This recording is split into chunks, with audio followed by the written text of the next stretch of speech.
Me and my fiance have been together for 3 years. I have a decent relationship with her family. I say decent because I don't like them at all, and their only opinion is their daughter's boyfriend is rich. I'm not rich, by the way. I have a house and a condo that I rent out, savings and a good-paying job. But everything I have is because of hard work and budgeting. My parents aren't rich. They couldn't help me with my education or my house. So I'm very frugal when it comes to spending money. Anyway, my significant other has a little sister, Jill, who's a senior in high school. She's applying to colleges. Her number one choice is a liberal arts school that's a notorious party school.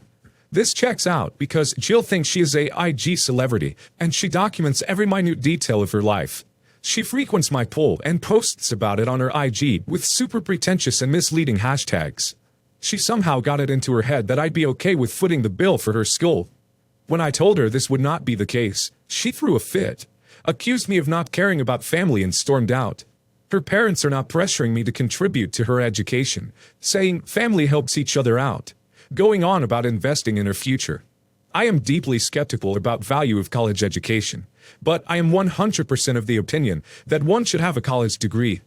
It allows you to check the box that says I have a bachelor's degree and expands your opportunities significantly. But you can get a degree from a state school and it'll hold the same value while being 10 times cheaper. I told her parents I'd pay for the first 2 years of Jill's school if she goes to our local state college. Nope. Apparently, Jill is too good for a state school, with all the commoners and the riffraff that they accept there. They have informed us that they are disgusted by my cheapness and selfishness, and will be cutting off contact with us. My fiancé is gutted. She hasn't stopped crying since this announcement. She doesn't blame me, she agrees with my line of thinking. But I can't stop feeling like I'm the a-hole here. Am I the a-hole? Not the a-hole. Her family is horrid and entitled. Are you sure you want to be related to them? Your fiancé should be embarrassed and want to go no contact. Are you sure she's really on your side? Why can't she pay for her sister's college? Not the a-hole. She's not your kid. If they want her to go to some fancy school so bad, they can help her out. Or she can apply for financial aid if they really can't afford it. Cast. Me is me. Husband is H. Sister 1 is S1. Sister 2 is S2. Sister 1 husband, S1H. Background.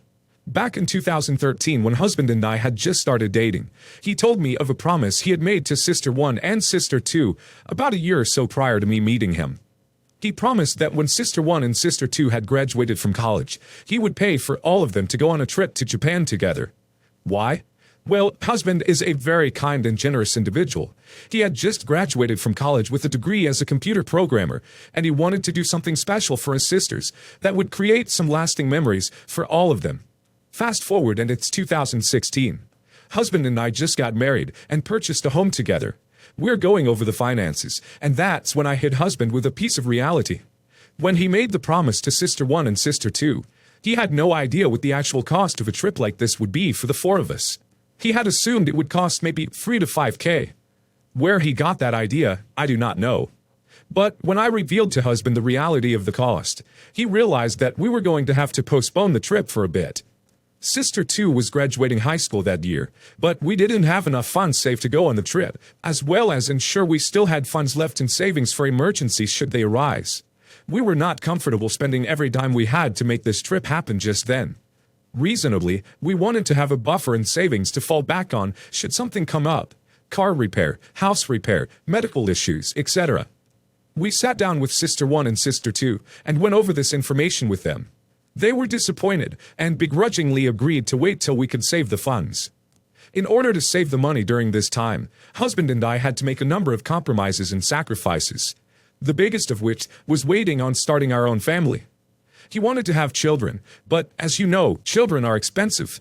Additionally, it wouldn't be reasonable to try to take a baby on a trip such as this, so that meant waiting.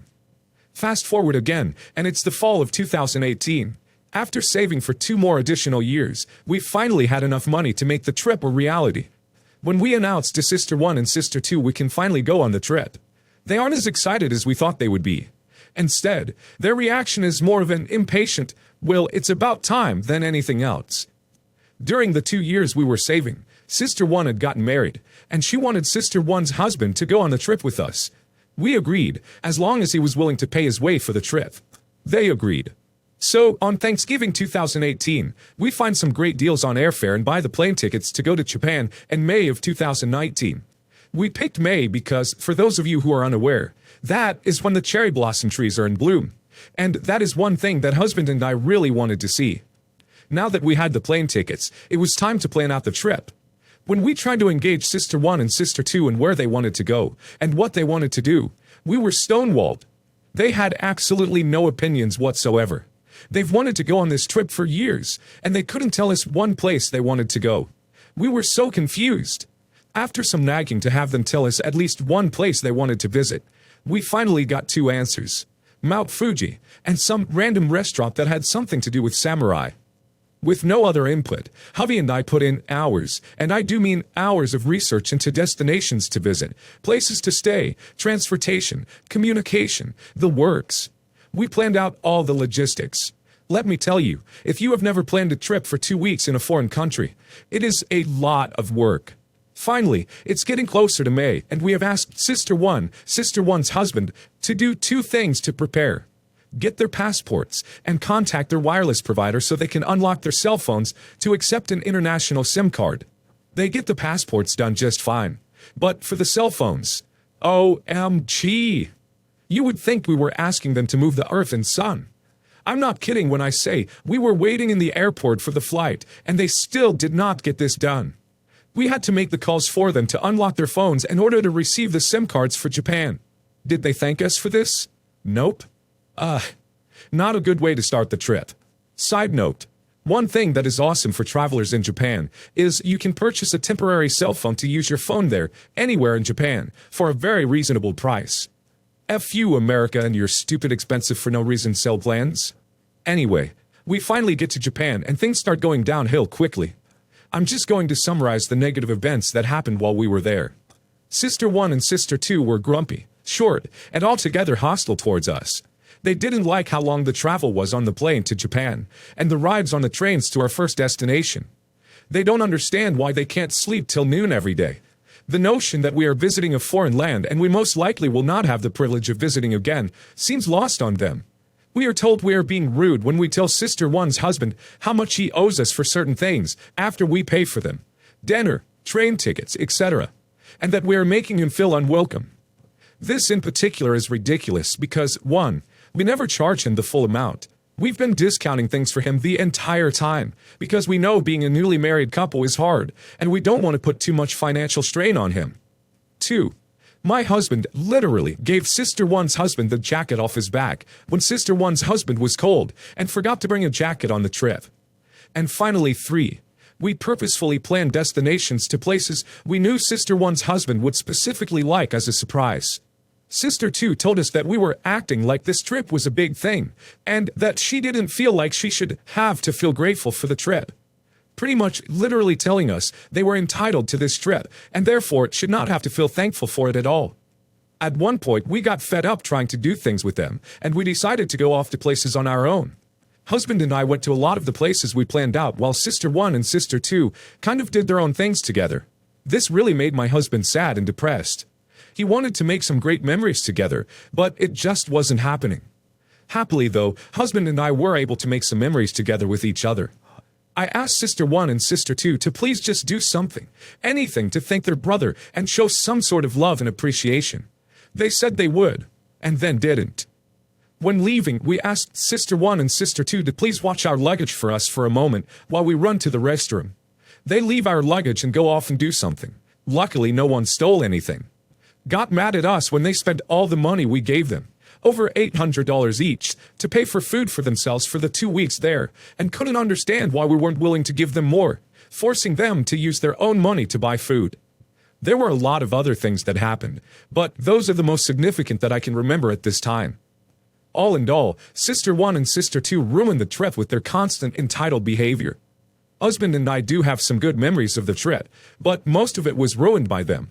Sadly, we regret doing the trip at all. Happily, though, now that we finally got the trip out of the way, we were able to start trying for a child. I can happily say that as of today, we have a happy bouncing 4-month-old boy that we love to death. We are planning, when our son is older, to take another trip to Japan as a family and create new awesome memories there. We are also hoping to have another child in the meantime to also take with us. We don't plan to go anywhere or do anything with Sister 1 and Sister 2 ever again. As a bonus, I want to mention that even though husband has always been so generous with Sister 1 and Sister 2, they never, in all the years I've been with my husband, have ever given him a gift for his birthday. They ignore it every year, and it really pisses me off. Since the Japan trip, we've decided to no longer give them anything either, because it is so obvious they don't appreciate any of it. Instead, we'll focus our love and attention on our son. I've always wanted to go to Japan, and plus, the fact you managed to get good tickets for a good deal during Hanami, cherry blossom viewing season, is amazing. It's horrible that they ruined the trip and were a bunch of ungrateful bees. How? How do you complain about a trip being delayed for 2 years and not have anything planned to go see besides a mountain you can see from outside a hotel room and some samurai-themed place to eat? Some background so you guys better understand why I'm upset. My uncle is extremely selfish, entitled, right down to how he ended up living with us. One day, without telling us he was coming, he just drives across the country and shows up, basically expecting to stay with us, though supposedly with the intention of eventually getting his own place. He has nowhere to go, so my mom, being the decent older sister she is, just lets him stay. Why did he drive across the country? He no longer wants to live with his mom, and he wants to live in a place with legal W. There's problems right from the start. The immediate next day after arriving, he gets into a fight with me, after teasing me incessantly, and is shocked when I get upset and lash out.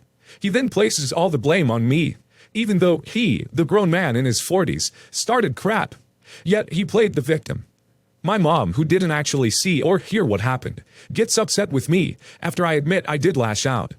She doesn't put any of it on him, and they both crap on me so badly that I cried and said it would be better that I wasn't born, or something to that effect.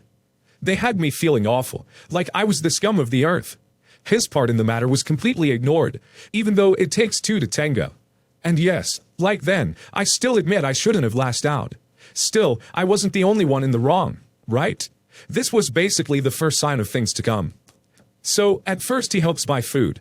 But apparently he's so upset by sharing the food he bought, he starts buying only for himself, and hides all his food in the bedroom he's using. Then, one day, he buys himself a massive flat TV screen. It can't even fit on the dresser. It's that huge. You might say, what's wrong with that? It's his money. Normally you'd be right. But my mom and I are super poor. So poor in fact that despite living in the US, a supposedly developed nation, we didn't at that time own the very essential, especially since we live in a desert, refrigerator. He had the gall to buy a television costing over $1,000, when, for a few hundred, he could have gotten us a fridge. We're having trouble feeding ourselves here, and he buys himself an expensive television, and he's no longer helping buy food. Also, it's a television only he can use. Admittedly, there's nothing much we could do with the TV. We don't have any service set up. It's hard enough paying for an internet connection, but we actually need that. Almost all the bills are paid online.